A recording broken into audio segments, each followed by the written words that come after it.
My precious. My precious. Okay, frugal friends. Whew. Crazy times at the Frugal Family home. All right, the kitty is safely home. She is well. I'm heading to a family thing, and I've got to tell you, it is really hard to leave her. Most of you know I was not a cat person. I did not want a cat. That was not, we're allergic. We ended up with a cat. She chose us. She worked her way into our lives, and she has been our strength, our rock, our glue for this last year. Well, yesterday morning, she did not come to breakfast. And she always comes to breakfast. Most of you know she is an indoor-outdoor cat. She will not ever be a permanent indoor cat. I know it's safer on so many levels. I get that, but that will never happen. She was an outdoor cat for at least 3 or 4 years, and she's only like 5 years old. So it's not gonna happen. She would go crazy. It would be cruel to her and to us to force her to be an indoor cat. So, I mean, I'll get to it, but literally, as soon as she knew she was safe, she wanted to go outside. She wanted to catch up with the neighborhood and patrol and visit her friends, who incidentally had come to check on her. This story, okay, you know it's always something wacky when it's the Frugal Family. Yeah, and this is no exception. So she didn't come to breakfast. We were concerned. We were worried. The kids needed to get to school, so we got the kids to school, and then I continued hobbling around on this freaking foot of mine, looking all over. Ended up getting a lot of gardening done, which I will be showing you on Frugal Family Flies Again, our vlog channel. And that was great, but I wasn't enjoying my gardening, of course, because I was out there looking for my cat and hoping that she would, you know, show up because I was out there. Well, she didn't, and I waited and I waited. I was going nuts. I was going nuts in a way I never could have imagined that I would be over an animal, but I was. I absolutely was. So I would walk around, I would call for her. Also tried to, you know, get some chores done in the house in between going out and doing stuff in the garden. And then it got to about lunchtime, and I just couldn't. And that was when I made my mind up that something else had to be done. I needed help with the situation. So I got a hold of my mom, and I was like, the cat's missing. And she was like, hey, I'll be over in a minute. And I'm like, no, I didn't. I just wanted like comfort or ideas, you know. No, she was over there. Less than 15 minutes after I got a hold of her, she was at my house with cat treats, and off we went to the animal shelter, the Pound, which I've never been to. The Pound, I didn't even know where it was, because why would I? I had no reason to know where it was until this situation. But my mom, a longtime animal lover and owner, she, of course, had been there. In fact, when one of her own cats was missing, she had been there. So anyway, she takes me over there, and they were closed for an hour for their lunchtime cleaning protocol. And I was just like, oh my God. So there's me and my mom. It's 100 degrees outside, and we are with our faces, you know, like the old Mervyn's commercials, open. We have our noses pressed up against the glass windows, trying to see in and look at all the cats that we can see.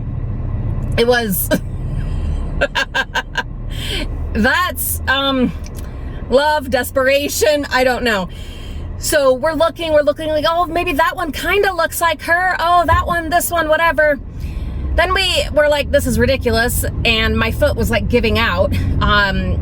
yes, I am going to go and see the podiatrist and get some new images. I just need to call on Tuesday, not Monday, because everything's closed, but I'm going to call on Tuesday and get that set up, okay? We're going to get on top of this nonsense. But anyway, we go and sit in the car with the air conditioning, and we wait. And it was only like 15 minutes, and then the girl came and opened the door and invited us in and took all the information, and then another one came and she took me around through all of the rooms. And oh my goodness sake, you guys, 250 cats and kittens, 250 of them in just this one shelter. And I saw every single one of them, even the kittens, because she's like, you never know if, they might get put into the wrong place or whatever, things happen. The only ones I didn't see were the ones that were up for adoption, because they wait 5 days before they put them up for adoption. So, hey, there's something to know. 5 days. Anyway, we looked at every single kitty. I heard all of their meows. It was traumatic, but also insightful. Very eye-opening situation. But she wasn't there. Sorry, all the noise of the stuff in the back. You'll learn about that tomorrow. What's going on in the back of my van. So anyway, it was rough, but yeah, she wasn't there. So we went home, and my mom's like, all right, so should we drive around? And I was like, well, let's walk around a little bit. So we went and looked in a couple of neighbors' yards, We didn't like go into, just like on the driveway and kind of peeking around, areas that she has friends. Her friends had come to look for her. At least 2 or 3 of them, including her boyfriend from next door, they had all come to look for her at different times throughout the day. So she obviously has a busy, social life, and they had missed her from the night before. All right, sorry, I gotta have you guys down here. It's too hot to have the phone up on the dash, so you get to see right up my nose. Enjoy the view. Sorry, I'm in a weird mood. Anyway, we couldn't find her. I walked all around the apartments next door, and because she had, a couple of friends over there before, like human friends and animal friends, and nothing. So then my mom was like, all right, should we drive around? And I'm like, I need to go to the bathroom. I need to have some water. I've got to rest this foot. And so we went in the house, did what we needed to do. I'm like, let's go, or I don't remember which one of us suggested it, but anyway, we went out into the backyard again. Oh, I know, my mom, this was awful. She was like, well, what if she got caught somewhere, stuck somewhere? And I had been trying not to think about that kind of thing, even as I had been looking in trees and, in between fences, and anyway, but I really had not wanted to think about it, because it's an awful thought, but my mom's like, we need to go and see if she's stuck somewhere. All right, so, and that's what I had said to her. I was like, she has a schedule. My cat has a schedule that she sticks to. Once she got situated into our home, our family, she took up a schedule, a routine, and that's just been the way it is. So for her to not show up at all the morning, clear into lunchtime, it would only be because she couldn't.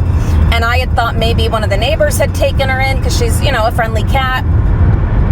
And then I had thought lots of other things, of course.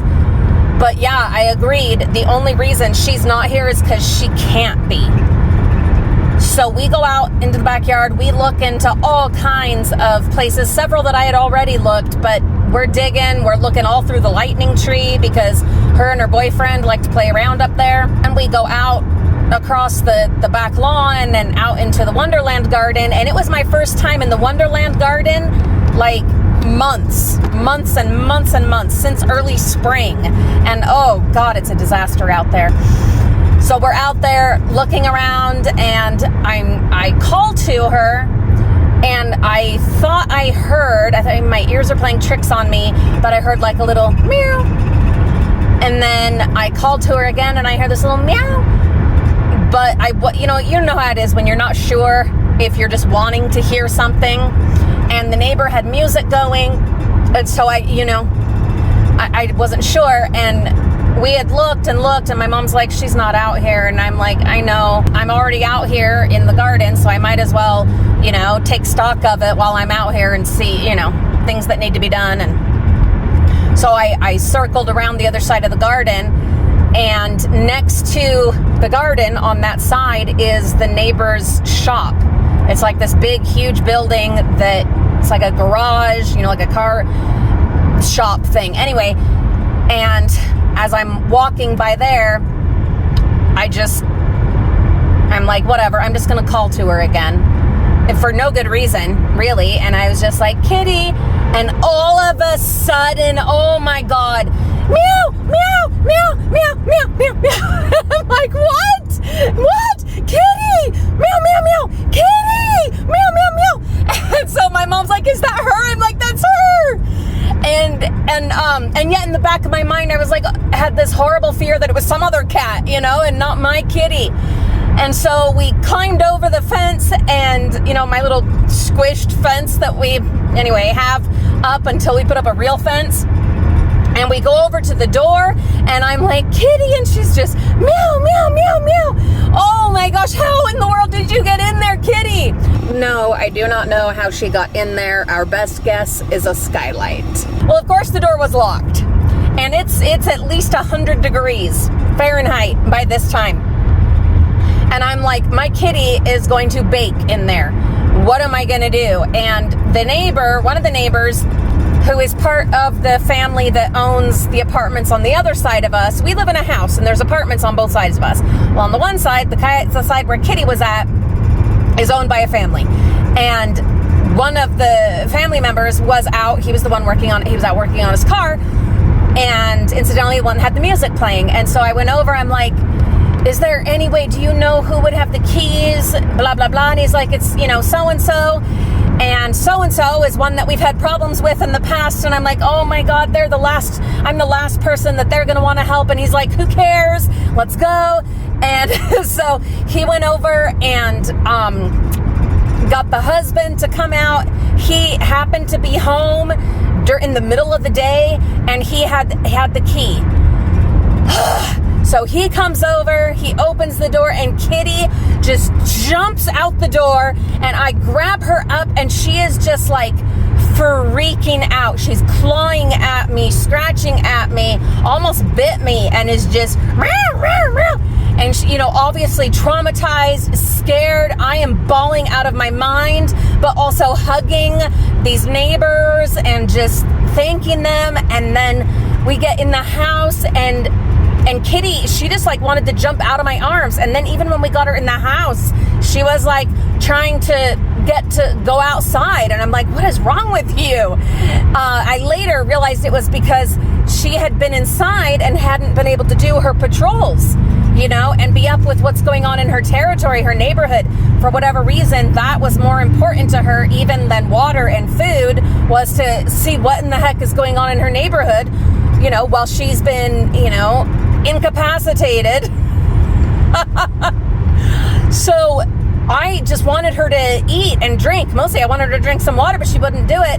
And then my mom pulled out her cat treats, and then the cat came running and ate loads of cat treats, then finally ate some real food, but still wanted to go outside. So to everyone that, wants me to force her to be an inside cat, please stop.